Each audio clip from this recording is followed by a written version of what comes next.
Glória a Deus. Aleluia, Jesus. Graças a Deus, meu Pai. Deus é santo e poderoso, meu Deus. Aleluia.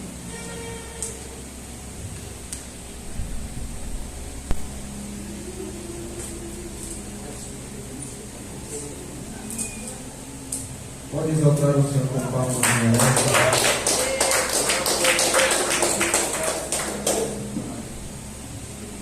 Cumprimento a igreja com a paz do Senhor Jesus. Amém? Essa noite, creio que Deus tem algo para o nosso coração. E sem perca de tempo, eu quero compartilhar um pouquinho o que Deus tem feito. Preste muita atenção. Glória a Deus. Será que o irmão pode dar um pouquinho de retorno aqui em nome de Jesus? Só mais um pouquinho para a glória de Deus.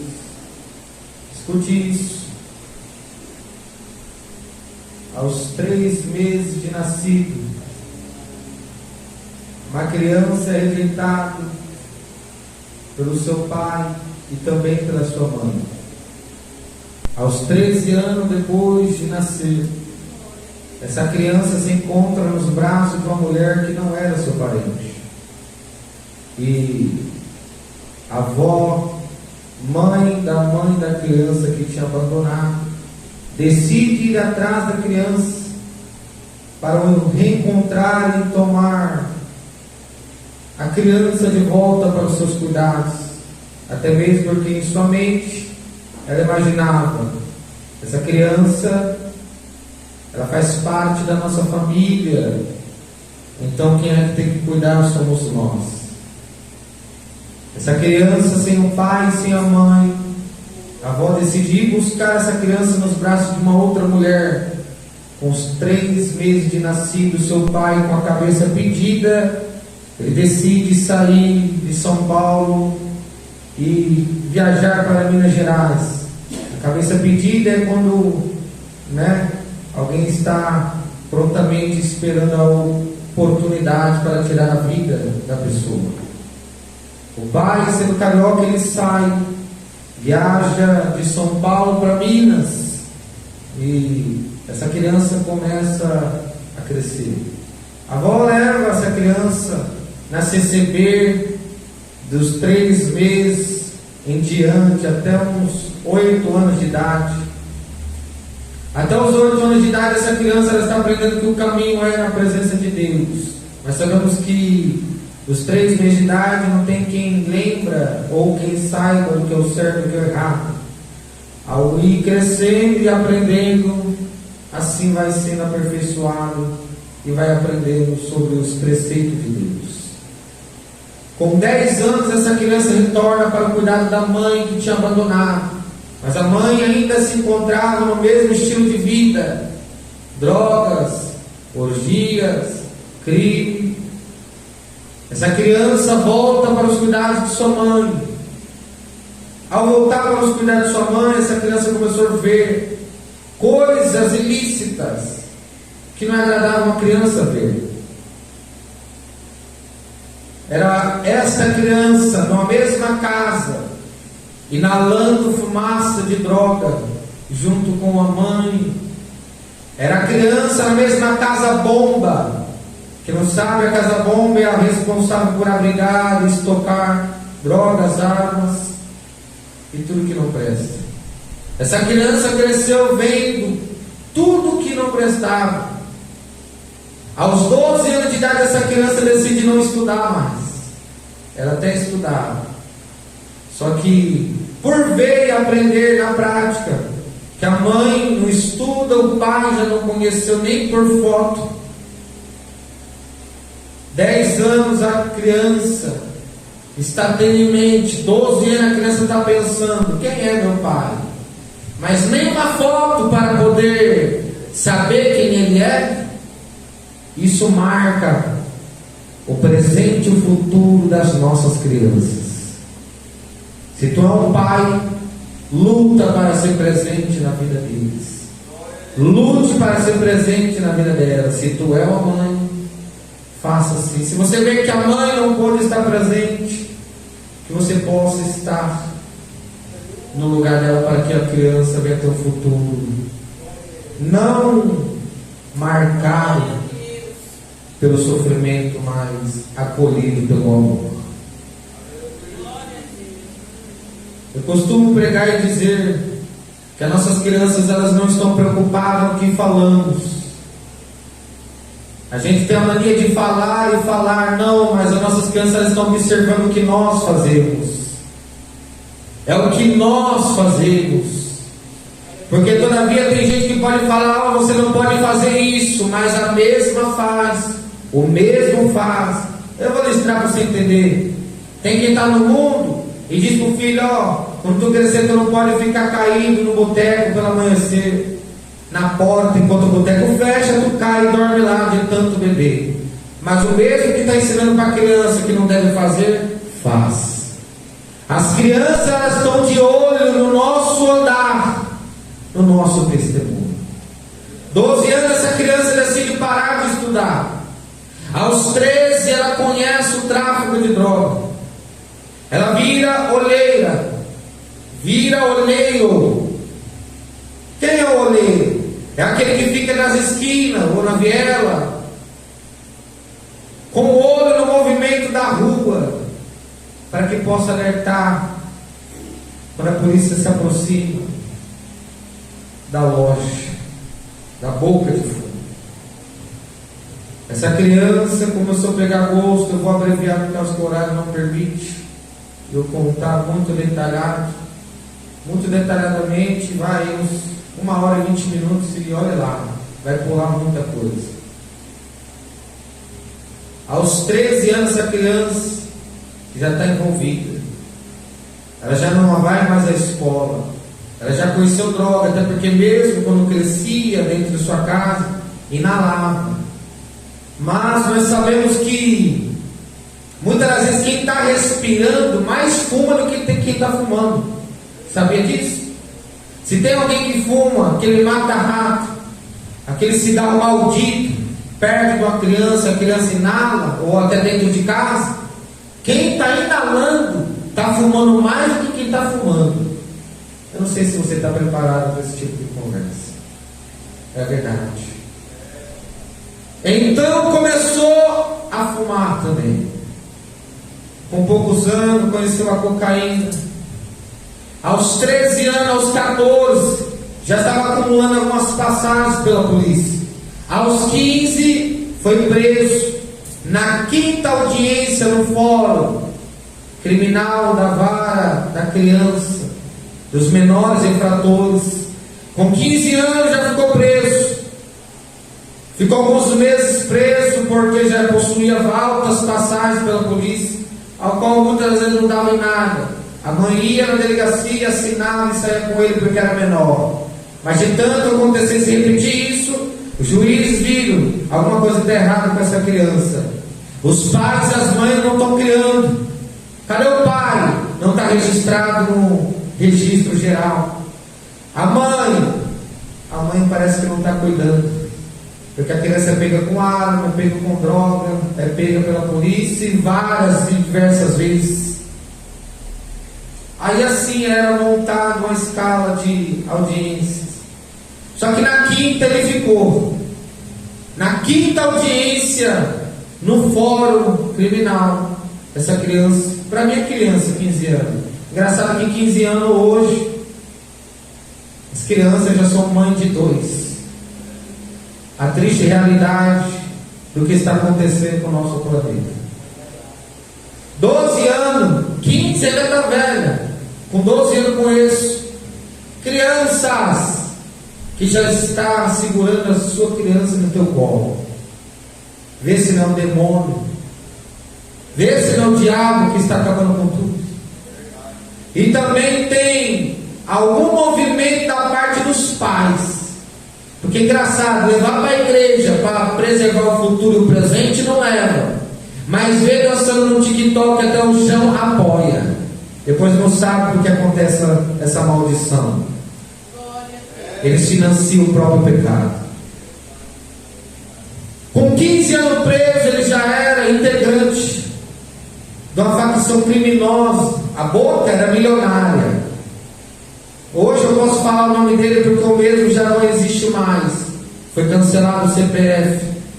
O mesmo com 14, 13, 15, quando foi preso, atuava numa biqueira, não, de boca de fumo, que era milionário. Quem era o dono era GG do Mangue.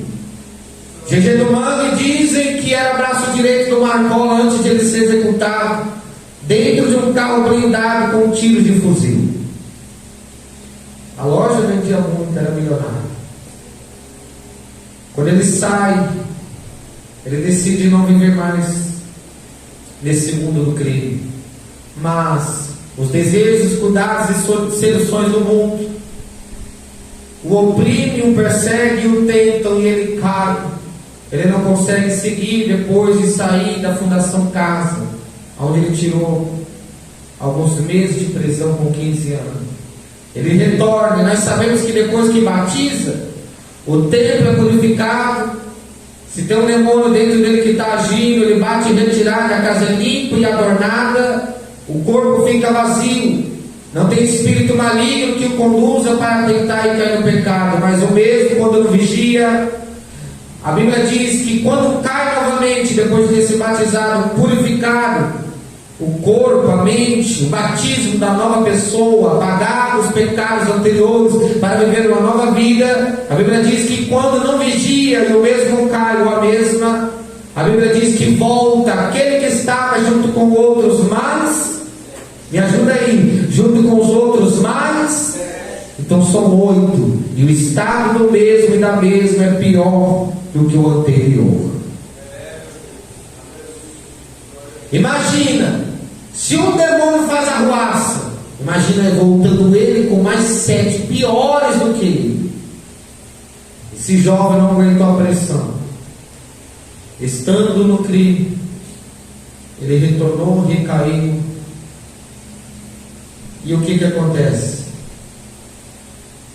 Ele no tráfico de droga começa a avançar, o tráfico passa com Bastece e recolhe, que é um cargo superior, e deixa, ele passa com a gerência. Quando chega em 2018, ele está com 18 anos. 18 anos ele está de maior e sabe que agora ele não tira mais FEBEM. Se for pego com 18 é cadeia grande, aonde é mais rígida e mais perigosa. Porque na ala dos menores infratores, na Fundação Casa, a gente sabemos que tem algumas que são fechadas, que não são viradas. As que são fechadas é rígida. Lá, os menores presos não comandam, não mandam em nada. Quem manda é os funcionários, chamado FUNSA. Os FUNSA. Eles que comandam, mas tem cadeia de menor que quem manda é os menores. Lá entra a droga, entra tudo. Aos 18 anos, Deus o presenteia e ele vira pai. E sendo pai de gêmeos, 2 meninos. O sentimento veio do coração dele. Qual? Você deve parar, porque agora não depende mais só de você. Na mente, ele queria ser contra o sistema, porque odiava o sistema. A polícia militar, a polícia civil e os demais cargos que existem. Então, para ele, tudo que ele pudesse fazer para prejudicar o sistema, ele faria. E isso ele não estava nem preocupado se iria custar a vida, se iria morrer, ou se iria ficar preso ou enterrado na cadeia, como muitos estão enterrados. Jesus é fiel. Ele tem uma promessa na vida do ser humano. Ainda que alguém descarta, fala, o que ele está pregando? Isso é coisa para se pregar. Eu quero te dizer uma coisa: Jesus ele não veio para os sãos, ele veio para os doentes. E quem não é doente aqui nessa noite?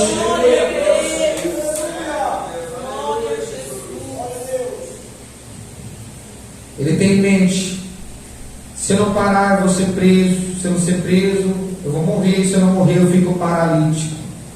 Porque é os 3 caminhos que o crime leva. Tem gente que fala que é só cadeia e caixão. Não, conheço muito que está paralítico. Tomou tanto tiro que paralisou, anda de cadeira de roda, vegeta numa cama. Outros só mexem os olhos. Esse Este ficou tentando sair de 2018 a 2020 do crime, mas não conseguia, porque quanto mais trabalhava, mais fazia, mais ganhava. E era um dinheiro amaldiçoado, que quanto mais ganhava, mais gastava. É um dinheiro sujo, terrível, que ninguém imagina. Tem destruição de família, tem destruição de casamento, tem destruição de jovens, tem destruição. Se você vê essas pessoas que estão atoladas no crack, indo para lá e para cá com mandarinho, quem está vendendo está participando da maldição na vida de alguém. Então somente por estar vendendo. Glória a Deus. Gerenciando, abastecendo, recolhendo, seja o que for. Está fazendo participação. Deus viu que esse queria sair, mas não conseguia. 2 anos pedindo a Deus para poder conseguir sair, porque não conseguia. Em 2020, Deus entra com as mãos fortes, vê que o jovem tentava e não conseguia. 2 anos, era bandido, mas 2 anos pedindo a Deus para poder conseguir sair, porque não conseguia. Orava, chorava depois do turno, o dia amanhecia, não queria estar lá, mas tinha uma força que puxava ele, que não deixava sair. E de tanto Deus ver que ele queria mesmo, de tanto pedir, se humilhar, Deus, depois de 2 anos, Deus tira ele com a estratégia do crime, para que ele pudesse ser liberto do crime, porque ele não conseguia sair sozinho. Eu quero dizer uma coisa, você que julga quem está na cachaça, você não sabe que para entrar é fácil, mas para sair, só se Deus pôr a mão. Alguém que julga alguém que está cheirando, fumando, andando armado, não imagina que para entrar é coisa mais fácil, mas para sair, só se Deus ajudar. Então não julgue, no lugar de julgar, levanta a campanha em jejum para poder libertar. No lugar de julgar, ore por aquela alma. Nós não sabemos o quanto o inimigo está oprimindo as pessoas. A gente acha que é fácil. Você quer parar? Para. Sim, tem que ter o querer, mas sozinho ninguém consegue. Deus tira como 2020 com mãos fortes. Ele está liberto do crime. Ele está liberto da cocaína. Já se passaram 8 anos de crime, dos 12 aos 20. É difícil, porque quem entra não consegue ver uma outra forma de se viver, a não ser essa. Escuta isso. 2020, ele consegue arrumar um emprego honesto, uma mecânica de carro em geral, o qual ele estava se profissionalizando. Suspensão, embreagem, mecânica, elétrica. Estava até gostando. O sonho dele era trabalhar na oficina e mexer com tudo de moto, porque gostava muito de moto, mas como não encontrou, Deus preparou uma de carro. E começou a gostar do mesmo jeito. Monta, desmonta, arruma, conserta. Para ele estava tudo muito maravilhoso. 1 ano se passa trabalhando honestamente. Só que estava aproximando uma data de ele pagar as contas. E quando eu falo de pagar a conta, não estou falando algo que é dinheiro. Algo que ele fez lá no passado sendo usado pelo inimigo. Estava chegando a hora de ele pagar as suas dívidas. Eu quero dizer, tudo que a gente plantar, a gente vai colher. E o engraçado é que a gente acha que plantou o número 1, vai colher o 1, não vai não. Ninguém planta um único semente de feijão para colher uma unidade, não. A colheita é sempre o dobro, seja o bem ou seja o mal. Aleluia. Na data de 2021, 28 de março, em pleno meio-dia e meia, no domingo, ele já está liberto 1 ano.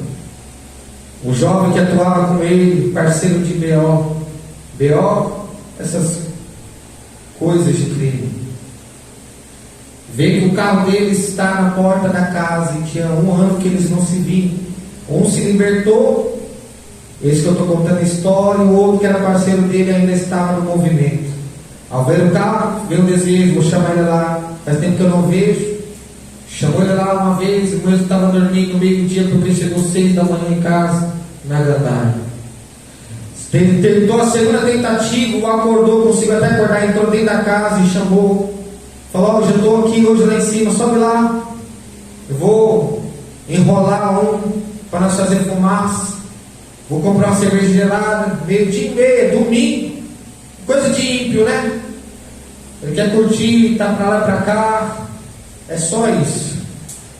Ele sobe. Ele falou, estou lá em cima, sobe que eu estou te esperando. Ele subiu, mas mal ele sabia que o convidou já estava sendo vigiado para morrer naquele dia. Ele sobe, 10 minutos para 15 de conversa. Vem alguém descendo de uma viela misteriosa, com uma máscara, tempo de Covid, uma máscara tampando o seu rosto, boné até a sua sobrancelha, roupa de frio, naquele calor. Quando eles olharam e viram, achou até meio estranho. Aquela pessoa só pode estar passando mal no calor desse, todo mascarado, todo encapuzado. Mas mal sabiam que chegou o momento de eles pagar a dívida que eles estavam, e que por sinal não era dinheiro. Para você entender o mistério, a Bíblia diz e pontua: quem com ferro fere, com ferro será. Me ajuda? Quem com ferro fere, com ferro será. É sobre isso. Aquele homem se aproxima, ele saca uma pistola semiautomática, ele aborda os jovens. Um estava no poço vendendo droga ainda, o outro que estava liberto 1 ano estava junto. Ele estava ali para pagar a dívida que eles tinham feito. Ao abordar, algumas perguntas foram feitas, eu quero abreviar. Logo em seguida, o PM aposentado pede para que ele se ajoelhe. Tinham 3. Tinha o que estava liberto 1 ano, qual eu estou relatando a história, o testemunho. O que trabalhava com ele muitos anos na gerência, ainda estava lá. Um que tinha acabado de chegar. Ao mandarem eles ajoelhar, aquele PM, acredite se quiser, ele estava possuindo uma pistola semiautomática, e essa, o carregador ou o pente, onde se introduzem as balas, possuía 21 disparos. Ele descarrega aquela pistola semiautomática nesses jovens ajoelhados. Acredite se quiser, foram 21 disparos. Não vim aqui para mentir. Esse jovem que estava liberto 1 ano recebeu 12 disparos a queima-roupa do corpo. O que tinha chamado ele, que estava vendendo naquele dia, tomou 6. O que tinha acabado de chegar tomou 3. Neste momento que aquele que toma 12, que estava liberto do crime, eu tenho uma coisa para te dizer: Deus tinha uma promessa na vida dele. O testemunho que eu quero contar é qual? 12 tiros, uma promessa e alguém que estava de joelhos dobrados clamando.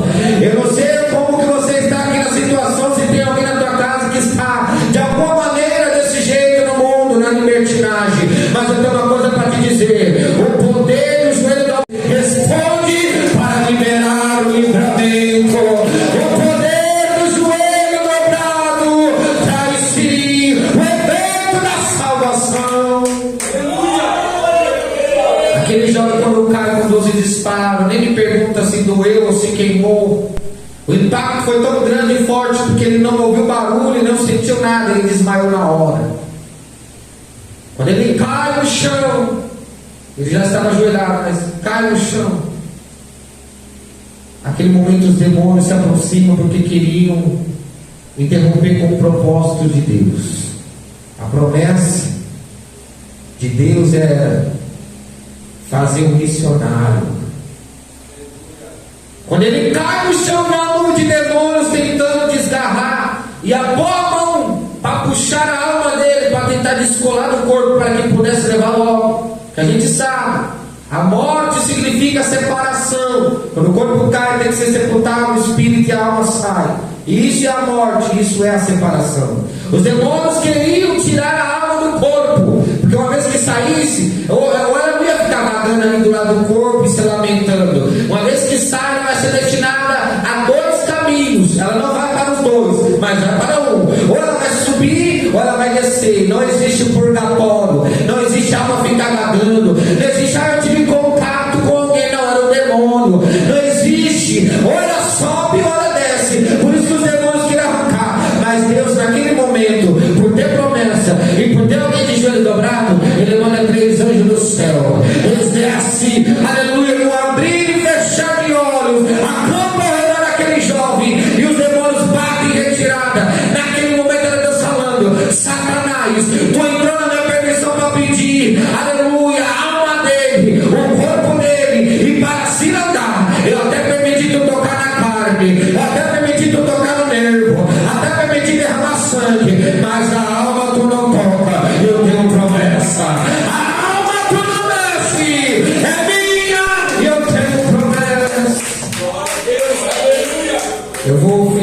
chorar, mas é muita coisa. Ele é encaminhado para o hospital, ele desmaia e acorda várias vezes. No chão ele desmaiou umas duas e acordou até que alguém viesse com o carro e tirasse de lá, antes da viatura.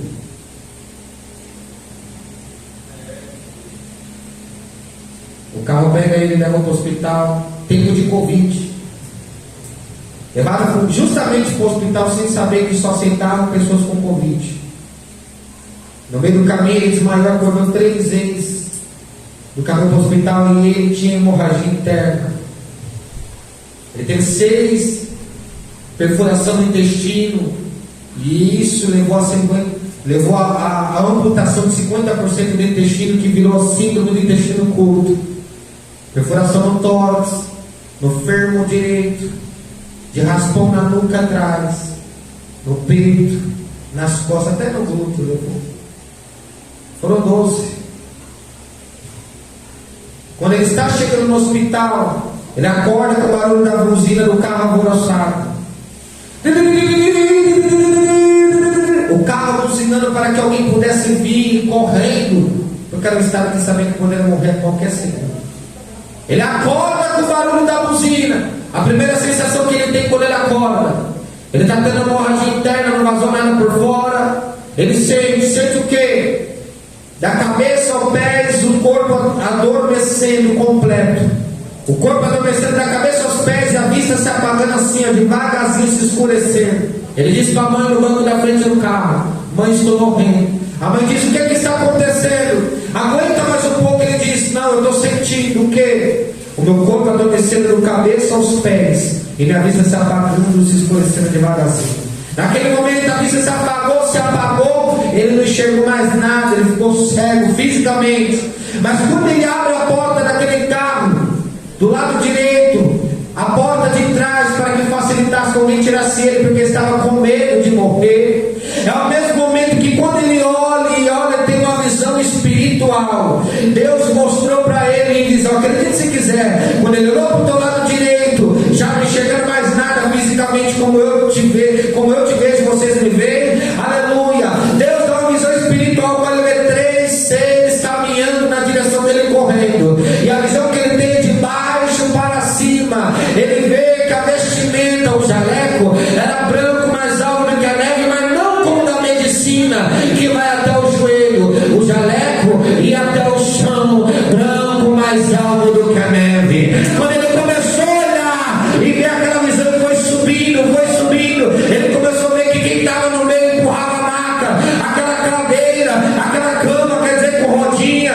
correndo na direção para poder buscar, na direção de uns 7 metros, 5, não sei. E ele foi olhando e viu que não tinha fim, parece, era mais de 2 metros de altura. Quando ele tentou fixar os olhos na face daqueles seres, o esplendor era 10 vezes mais forte do que o sol. Quando ele olha e fixa o olho naquilo, a visão dele estoura.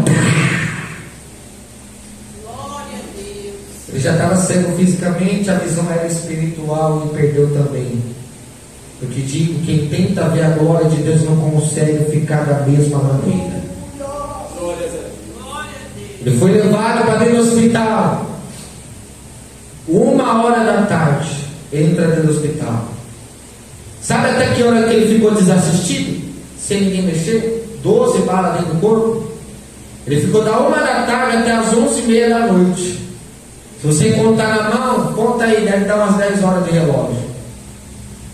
10 horas desassistido dentro do hospital, acredite se quiser. Com vida. O mesmo jovem que ficou lá, que tomou 6, morreu depois de 2 horas. Porque ninguém quis pegar ele, era propósito.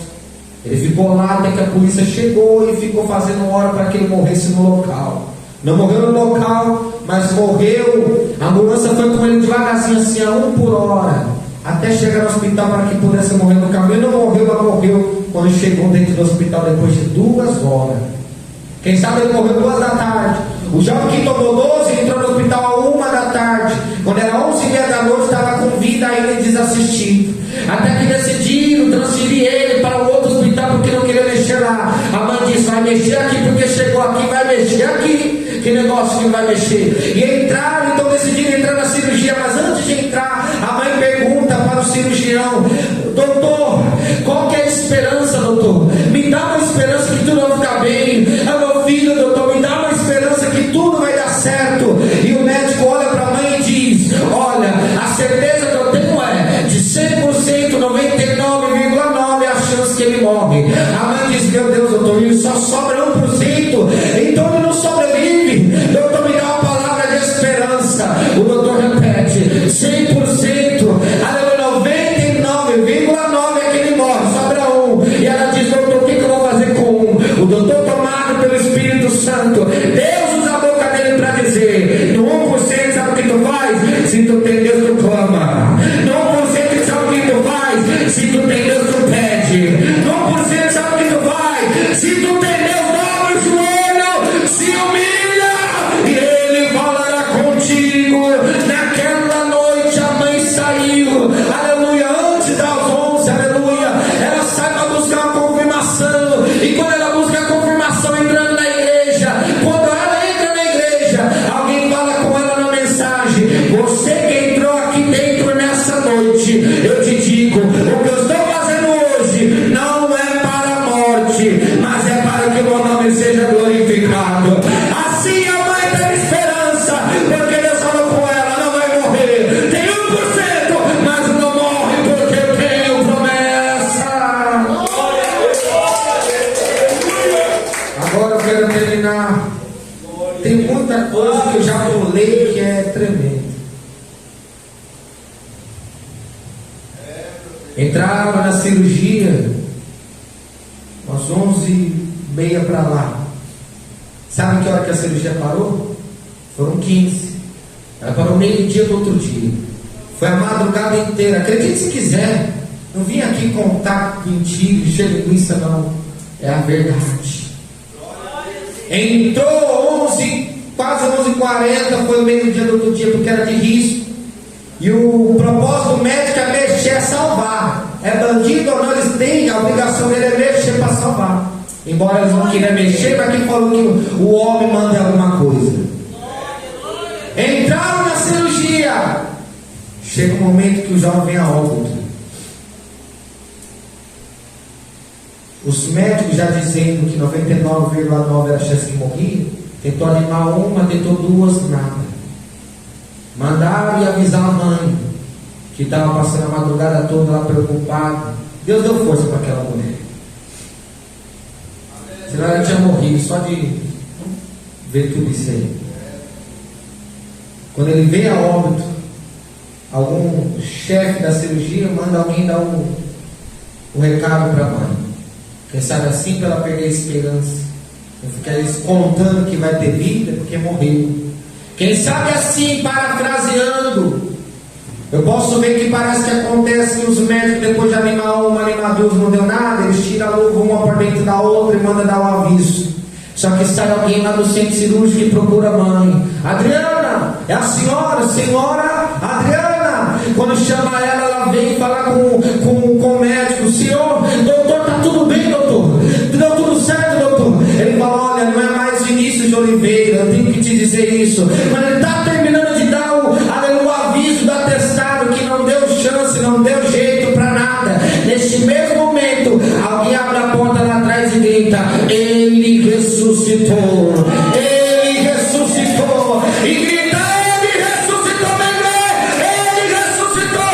O mesmo que talvez estaria zombando da mãe disse: ele ressuscitou. É verdade, não é mais Vinícius de Oliveira, agora é Vinícius do Milagre. Para finalizar, porque eu vou contar esse testemunho um pouco melhor no próximo domingo, se Deus me permitir. Esse jovem está aqui hoje para pregar a palavra no seu coração. 12 disparos. E depois de um mês internado, Deus tratou comigo e falou: vou arrancar uma da sua perna. Só não arrancar, eu não te convenço, não te converto, não te uso e não te salvo. Acredite se quiser, tem gente que fala que Deus não faz. Não, Deus ele põe câncer. Pois não? Deus põe paralítico. Tem quem está na nossa liderança, que está de cadeira de roda, porque brincou com Deus. Analise. Tem quem está na liderança, que está de E tem gente que fala que Deus não faz, né? Hoje, para a glória de Deus, Deus tocou em mim. Depois de eu ter 6 perfurações no intestino, no fígado, no tórax, no pulmão, de raspão na cabeça, atrás você pode ver. Deus ainda tirou uma das minhas pernas. Hoje eu sou posterior da perna mecânica. Quem vê, diga amém. Amém. Quem está enxergando, diga amém. Amém. Está vendo? Isso aqui é um sinal da rebeldia. Toma cuidado.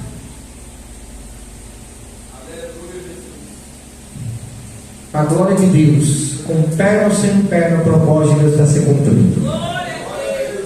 Foram 3 anos ministrando com a perna só, todo lugar, biqueira, tráfico, polícia, macumbeiro, lésbica, seja quem for, ladrão, matador, não tem quem pare o projeto de Deus. Foram 12 disparos, uma promessa e alguém de joelhos dobrados. Se tu crê, exalta o nome de Deus.